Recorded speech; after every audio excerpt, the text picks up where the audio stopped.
Hello, I'm Jeff Cavins. Today we're going to take a look at the scriptures for the 29th week in Ordinary Time. And the theme of this week's scriptures really focuses on faith. Exodus chapter 17 describes that amazing scene where Israel was fighting Amalek and his men. And they found that when Moses' hands were raised up with the help of Aaron and Hur, they would prevail. But when his hands came down, Amalek and his men prevailed.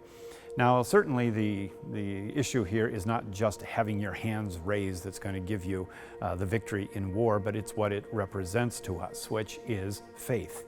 This is the first time in the Bible where the word faith, as we know it, really appears. In Hebrew, it's called emunah. That's the name of the word, emunah. And emunah speaks of not just a faith like a mental assent to a proposition or agreeing with someone, like the Greek term pistis means.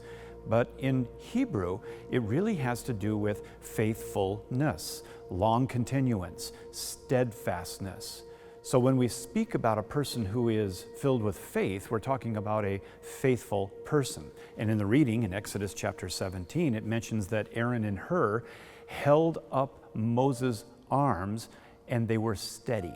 And that word steady is the word faith in Hebrew. So when we think about our own lives and our own walk with Christ, we have to ask ourselves, am I faithful? Not just do I believe, but am I faithful? Am I faithful in all things? So the man of God or the woman of God that's faithful is faithful in marriage. They are faithful in their finances. They are faithful in worship. They are faithful in raising their children. If you think about faith, like the ingredients in cooking, it would be like salt or some spice that you put into everything. There's nothing in our life that we do or say that doesn't involve faith. And there is the faith, and that is what we believe. But being faithful with the faith is what we are called to do on a daily basis. So this week, be faithful.